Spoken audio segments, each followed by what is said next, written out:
Selamat datang kembali di episode kedua Impact Talks by Indonesia Impact Alliance, podcast resmi dari Indonesia Impact Alliance berkolaborasi dengan Indonesia National Partner. Pada episode kedua ini, kami akan berdiskusi berkaitan dengan lanskap wirausaha sosial atau social entrepreneurship di Indonesia.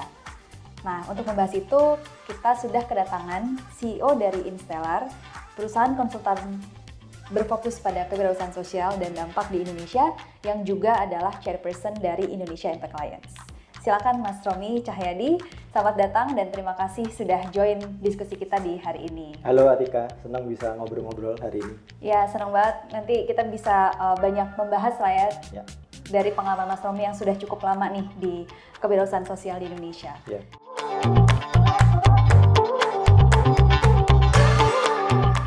Nah, mungkin sebelum kita mulai, boleh dari Mas Romi mau share dulu terkait singkat Instellar itu apa dan fokusnya bagaimana, dan juga kenapa sih Mas Romi kemudian juga terlibat gitu dalam Indonesia Impact Alliance. Ya, thank you. Instellar ini sebuah perusahaan, jadi kita berdiri 2017 dan memang dari awal didesain untuk membantu perkembangan kewirausahaan sosial di Indonesia. Mungkin kalau melihat dari aktivitasnya, 80% gitu adalah kegiatan inkubasi atau akselerasi bisnis untuk wirausaha sosial. Terus mungkin 10-20% sisanya kita juga ada beberapa kegiatan consulting dengan lembaga non-profit, ada juga yang dengan corporate. Tapi kalau mau dicari tema utamanya gitu, selalu adalah gimana caranya supaya bisnis di Indonesia gitu ya bisa dijalankan dengan tanggung jawab sosial dan bisa digerakkan oleh purpose dan impact ya. Gimana bisa bisnis itu menciptakan dampak positif di lingkungan dan sosial. Oke. Nah, mungkin sebelum kita diskusi yang lebih detail gitu, untuk menyamakan persepsi kewirausahaan sosial itu menurut Mas Romi definisinya seperti apa? Ya, sebetulnya ini kalau di Indonesia kan sudah lama ya ada. Kewirausahaan sosial menurut saya bukan sesuatu yang baru gitu. Kalau diskusi tentang ini, saya sering sekali ngambil contohnya itu sebetulnya Muhammadiyah misalnya. Muhammadiyah itu berdirinya 1912. Sebelum Indonesia merdeka, Muhammadiyah sudah ada. Dan mereka punya ciri-ciri beberapa yang khusus, yaitu satu, jelas misinya adalah kesejahteraan masyarakat. Tapi mereka berusaha mencapai itu dengan kegiatan yang berkelanjutan ya. Selalu ada model bisnisnya gitu, entah itu sekolah, entah itu rumah sakit, entah itu universitas. Kegiatan-kegiatan itu jelas misinya untuk kemasyarakatan gitu ya, untuk kesejahteraan masyarakat, tapi ada model bisnis di baliknya. Menurut saya itu definisi yang paling sederhana yang bisa kita pakai ya untuk kewirausahaan sosial gitu. Dan dengan poin ini saya juga mau bilang sebenarnya kewirausahaan sosial di Indonesia itu bukan sesuatu yang baru muncul gitu misalnya ya, mungkin istilahnya baru ya, dengan istilah social enterprise dan sebagainya, dan beberapa organisasi mendorong itu, tapi spiritnya, cara berpikirnya, cara bertindaknya sudah lama ada di dalam masyarakat Indonesia gitu. Memang baru akhir-akhir ini lebih boom gitu ya, orang lebih tahu tentang istilahnya, tapi spiritnya dan cara bertindaknya sudah lama menurut saya. Berarti sebenarnya pada prinsipnya gitu ya, kewirausahaan sosial ini adalah sesuatu yang misinya itu memang ada purpose dan di praktisnya sesuatu yang berkelanjutan gitu, ada bisnis model dan ya dengan pendekatan yang mungkin market driven ya untuk beberapa sektor gitu. Betul. Terus Mas Romi sendiri kan sebenarnya sudah berapa tahun Mas terlibat nih di kewirausahaan sosial ini? Ya mungkin 10 tahun lebih mungkin ya gitu. Dan ya itu sudah cukup lama dan pasti banyak ya yang terjadi gitu dinamikanya. Mungkin boleh cerita dinamika ekosistemnya gimana sih Mas, dari Mas Romi pertama kali terjun gitu, yang mungkin dulu definisinya masih seperti apa, lalu sekarang tuh pertumbuhannya atau evolusinya bagaimana Pak?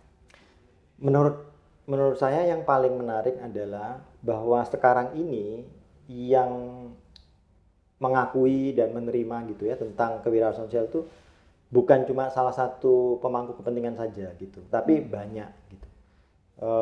Misalnya kalau kita ngelihat universitas atau perguruan tinggi, perguruan tinggi baik yang swasta maupun yang negeri itu punya program atau kadang-kadang mata kuliah gitu ya. Ada yang dalam kurikulum mereka, ada yang juga ekstrakurikuler yang berhubungan dengan kewirausahaan sosial. Gitu. Kadang-kadang dimasukkan di tugas akhir misalnya atau dijadikan praktek mahasiswa misalnya. Jadi dari itu universitas. Gitu. Kalau kita ngelihat misalnya kegiatan-kegiatan dari sisi swasta, corporate misalnya, dalam 10 tahun terakhir banyak sekali kegiatan yang entah itu di bawah corporate communication atau CSR gitu, yang sebetulnya ada ciri-ciri kewirausahaan sosialnya gitu. Kompetisi startup bahkan beberapa itu memasukkan kriteria social impact atau environmental impact sebagai salah satu kriteria. Nah ini nggak ada 10 tahun yang lalu gitu. Jadi kalau menurut saya perkembangannya sangat bagus sekali gitu dari segi bahwa kita sebagai masyarakat di Indonesia gitu menerima oh ya ini perkembangan yang bagus dan stakeholder yang berbeda itu mendukung. Itu sebabnya mereka misalnya kalau kayak universitas sampai punya program studi atau program gitu ya. Kementerian juga menurut saya dari segi pemerintah ada banyak sekali kementerian yang sudah berusaha juga mendorong perkembangan kewirausahaan sosial lewat macam-macam cara ya gitu. Ada yang lewat program, ada yang lewat dimasukkan dalam kebijakan yang sudah berjalan gitu. Tapi intinya sama, mendorong perkembangan kewirausahaan sosial. Berarti kalau tadi saya tangkap sebenarnya awareness-nya juga karena meningkat ya. Nah itu kalau menurut Mas Romi sebenarnya drivernya dari mana sih? Peningkatan awareness itu apakah memang kebanyakan top down gitu karena dari pemerintah atau ada policy atau justru dari market bottom up gitu, dari konsumen yang semakin aware, talent yang mungkin mencari makna gitu ya dari apa yang mereka mau lakukan. Kayaknya mungkin kombinasi dari beberapa faktor ya kalau menurutku. Seperti yang tadi aku pertama kali bilang di awal, memang kewirausahaan sosial itu sesuatu yang sudah ada dalam masyarakat sebetulnya. Nah, terus memang ada triggernya gitu ya, ada pemicunya, dan ini memang beberapa organisasi di Indonesia termasuk beberapa perusahaan yang membuat program ya, lalu memperkenalkan istilah itu gitu. Nah, terus di situ gayung bersambut menurutku ya. Jadi ada marketnya bergerak juga. Mungkin ada satu faktor lagi ya, yaitu sisi generasi ya. Millennials dan Gen Z. Kalau 10 tahun lalu Gen Z-nya belum muncul, millennials gitu ya. Tapi jelas itu menurutku berpengaruh juga gitu, bahwa survei seluruh dunia juga menunjukkan gitu, millennials dan Gen Z lebih suka kalau mereka punya preference dan kalau mereka punya daya beli, mereka akan lebih suka produk atau jasa yang dihasilkan oleh perusahaan yang punya punya kepedulian atau menciptakan dampak positif ke masyarakat atau lingkungan gitu. Jadi menurutku kombinasi beberapa faktor ya gitu. Karena kenapa seperti itu? Karena kalau kita ngelihat perkembangan globalnya, yang sangat menarik adalah ini terjadi di periode waktu yang sama di berbagai negara gitu, entah di Asia, di Amerika, di Eropa. Jadi sulit kalau mengatakan ini khas Indonesia dari segi bahwa kenapa sekarang gitu munculnya ya. Mungkin yang lebih menarik kalau ada yang meneliti kok bisa di berbagai negara munculnya pada periode waktu yang hampir sama gitu. Oke, dan kalau sedikit mendalami di situ ada perbedaan sebelum pandemi dan setelah pandemi nggak dalam pendekatan orang atau ekosistem secara umum di wirausaha sosial? Urgensinya sih lebih besar sesudah pandemi dan tema-tema tertentu, sektor-sektor tertentu jadi lebih dapat perhatian ya. Kesehatan misalnya karena pandemi. Terus yang berhubungan dengan lingkungan, gitu, yang berhubungan dengan blue economy atau green economy gitu. Ya, again lagi karena faktor pandemi itu ya. Jadi orang lebih merasa, ayo ini kapan lagi kita bergerak gitu. Sebenarnya tadi saya mau mendalami satu poin tentang bahwa sebenarnya ciri-ciri atau karakteristik wirausaha sosial itu sebenarnya sudah ada dulu gitu. Cuma mungkin definisinya belum jelas nih gitu. Nah, tapi kan kemudian sekarang banyak orang berdebat gitu ya. kamu wirausaha sosial atau bukan, social enterprise atau bukan. Akhirnya muncullah label-label atau sertifikasi yang mungkin fungsinya juga memvalidasi gitu. Menurut Mas Romi, mungkin sebelum masuk ke situ gitu, balik dulu. Apa sih yang sekarang sudah ada di peraturan atau di market yang menurut Mas Romi itu bisa membantu hal itu? Gitu. Ya, mungkin pertama ini menurut saya sesuatu yang sehat bahwa kita memperdebatkan soal definisi gitu. Karena itu artinya kita peduli gitu. Artinya orang peduli, orang kepengen tahu dan orang kepengen punya kejelasan sebetulnya ini apa sih gitu. Jadi itu sesuatu yang sangat sehat. Bahwa terjadi perbedaan sudut pandang ya, ada yang kutub utara, kutub selatan dan sebagainya, ya itu bagian dari diskusinya gitu. Jadi harus kita apresiasi sebenarnya. Nah, kalau ngelihat yang ada sekarang di market, di pasar, ada beberapa model memang. Ya. Mungkin yang dari sisi global misalnya ada sertifikasi B Corp misalnya ya. B Corp tidak mensyaratkan orang atau perusahaan mengklaim dirinya sebagai wirausaha sosial atau perusahaan sosial, tapi mereka membuat kriteria gitu yang bisa diikuti dan ada standarisasi. Tapi itu sertifikasi.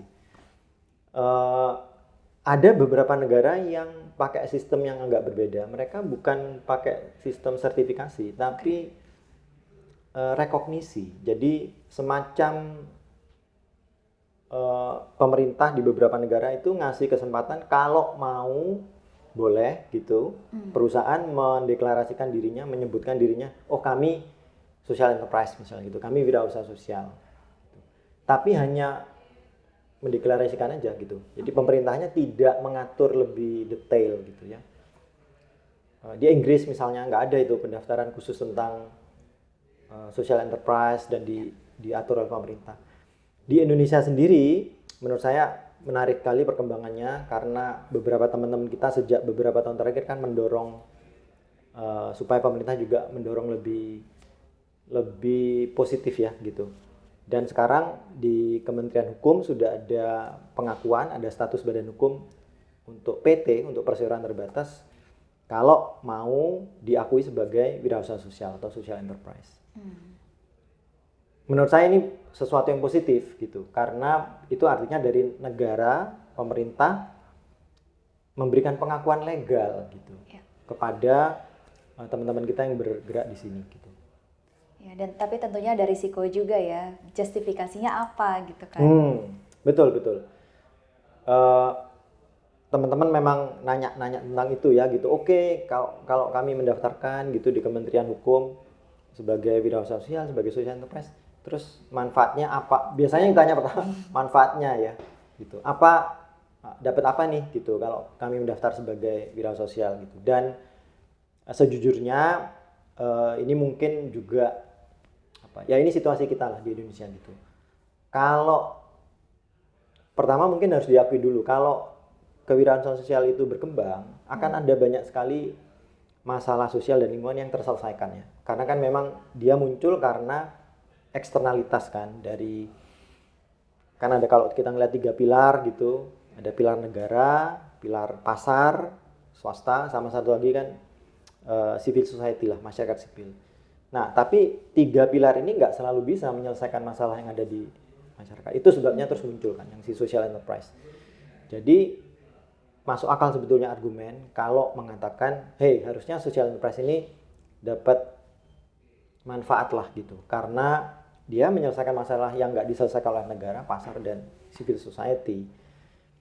Tapi dilemanya adalah kita di Indonesia sekarang ini situasinya sedang tidak terlalu oke gitu secara ekonomi gitu ya. Kalau misalnya kalau melihat rasio pajak kita masih rendah sekali gitu. Terus negara juga sedang kesulitan soal pendapatan. Jadi mungkin ruang fiskalnya nggak banyak kalau mau diarahkan ke situ ya. Gitu. I see. Nah, kalau kemudian tadi balik ke sertifikasi yang seperti B Corp, karena Instellar kan B Corp ya Mas. Ya. Mungkin boleh di-share sedikit apa sih yang dilihat dan yang perlu disubmit gitu untuk suatu usaha menjadi B Corp dan manfaatnya sendiri secara singkat gitu sebenarnya apa sih, kenapa gitu harus punya sertifikasi itu? Dua manfaatnya ya, ke dalam dan keluar. Kalau yang ke dalam sendiri, kalau di Instellar Kita melakukan itu karena kita perlu alat gitu, kita perlu mekanisme supaya nilai-nilai, terus tujuan, spiritnya perusahaan itu tetap terjaga gitu. Sejujurnya ini bocor halus sedikit di sini. Waktu pertama kali Instellar proses B Corp itu, pada nggak ngerti semua itu. Oh, Iya, belajar juga ya? tim Instellar nggak ngerti sama sekali ini apaan sih gitu. Ini Mas Romi mau ngapain? Waktu itu pas pandemi pula gitu kan, semuanya online. Aku menjelaskan di Zoom lah gitu. Ini gini. Aku rasa mungkin dari 20 orang yang ngerti cuma 2 gitu.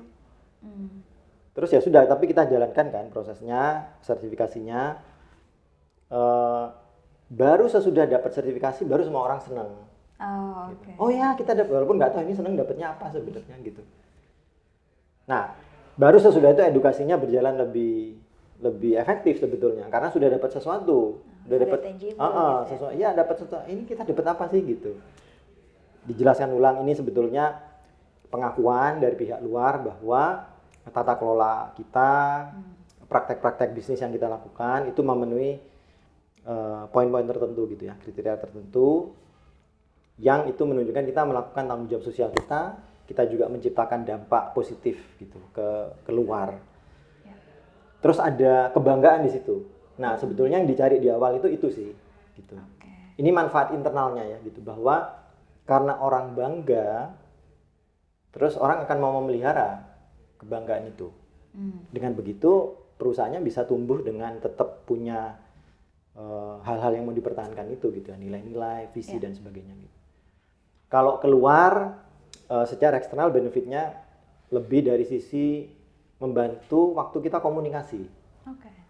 Gitu. Kalau kita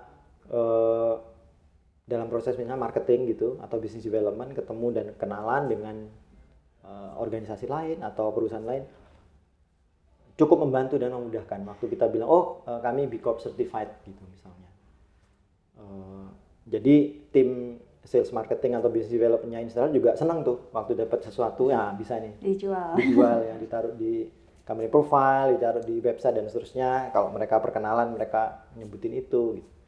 Jadi 2 itu sih, internalnya lebih ke menurut saya gunanya untuk supaya orang punya kebanggaan sesuatu, hey kita diakui loh praktek kita yang selama ini gitu, dan akhirnya mau mempertahankan itu.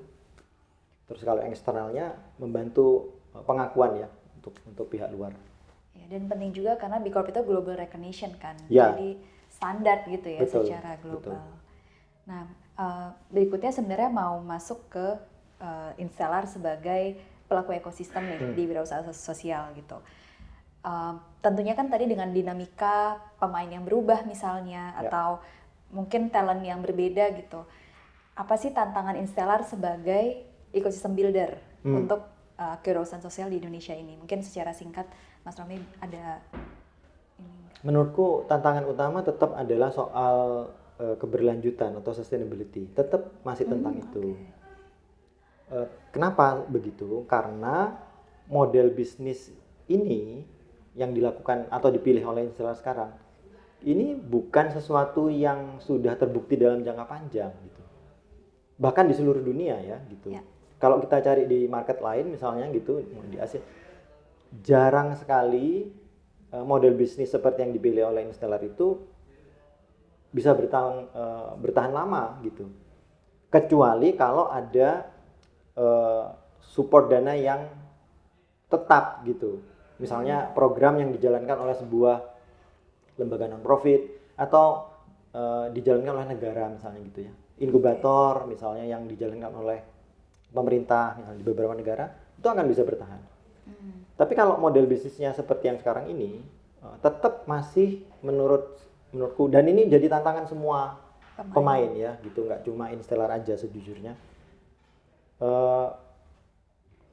Kita bisa sustain nggak sih gitu dengan pola yang sekarang gitu.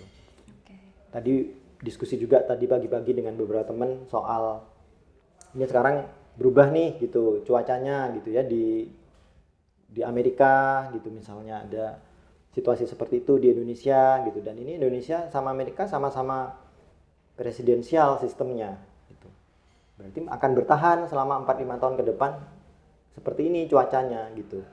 Nah, masing-masing pemain menurutku harus melihat sih gitu, sumber pemasukan kita dari mana sih gitu. Dari dalam negeri kah atau dari luar negeri kah? Terpengaruh nggak nih dengan cuaca yang seperti itu gitu. Apakah kita harus cari sumber yang baru gitu. Menurutku tetap tantangan utama masih di situ sih. Jadi sustainability intermediary seperti installer dan pelaku ekosistem builder lain ya sebenarnya. Menurutku masih tetap itu tantangan utamanya. Di satu pihak kan mau support gitu ya, membantu supaya ini tetap berjalan si ya social enterprise-nya atau NGO-nya atau apapun. Nah, tapi kita sendiri gimana survive-nya gitu. Menurutku tetap masih di situ tantangannya. Dan kalau dari segi stakeholder yang di-engage, tapi berubah nggak Mas? Dari mungkin in the past 5 years dengan yang 5 tahun pertama gitu? Ada sedikit pergeseran. Dari dulu mungkin memang ini lebih karena aku rasa karena Indonesia level perkembangan negaranya seperti yang kita ini, memang yang sadar lebih dulu untuk melakukan support lah ya, memberikan support memang yang dari luar sih gitu. Ya, misalnya Instellar kebanyakan partnernya dari luar Indonesia gitu. Dari dalam sudah ada juga yang melakukan itu, tapi dalam skala yang lebih kecil lah gitu, dalam skala yang kecil. Dan bagus gitu, berarti sudah ada yang melakukan juga gitu. Beberapa corporate misalnya di Indonesia kan program-programnya memberikan support untuk wirausaha sosial gitu. Juga menurutku yang mungkin menarik adalah teman-teman yang di non-profit. Jadi beberapa CSO, organisasi masyarakat sipil atau NGO, mereka rupanya tertarik gitu dengan model kewirausahaan sosial. Jadi mereka banyak berdiskusi internal gitu ya. Beberapa juga kami bantu di Instellar. Bisa nggak sih mereka tetap menjalankan misi mereka sebagai NGO atau CSO, tapi juga punya revenue generating activities sendiri gitu, terlepas dari donasi yang mereka terima dari luar misalnya gitu. Nah ini tidak ada misalnya 10 tahun lalu, 15 tahun lalu gitu, tapi sekarang semuanya bergerak juga karena akhir-akhir ini kan ada USA ditutup gitu ya, itu juga ngasih perubahan, tapi secara umum menurutku bagus. Maksudnya kita jadi dipaksa untuk lebih aware gitu ya, dan ngambil action yang oke, gimana nih supaya kita lebih mandiri gitu. Iya, dan ini sebenarnya balik lagi ke poin sustainability itu kan, alasan para NGO dan CSO ini mau mencari model bisnis yang baru supaya mereka tetap bisa berkelanjutan untuk contribute ke isu apapun yang mereka sedang kerjakan gitu ya. Yes. Oke. Berkaitan dengan tadi gitu ya, transisi dari non-profit menjadi mengeksplorasi bisnis model. Dari Instellar sendiri atau mungkin Mas Romi juga secara lebih general gitu melihatnya, risiko apa sih yang perlu dipertimbangkan gitu ketika suatu transisi ini di-consider, dan mungkin nanti kalau di-compare dengan justru perusahaan yang datangnya dari komersial dan considering ke arah mission driven. Itu kan dua spektrum ketemu di tengah gitu. Yes.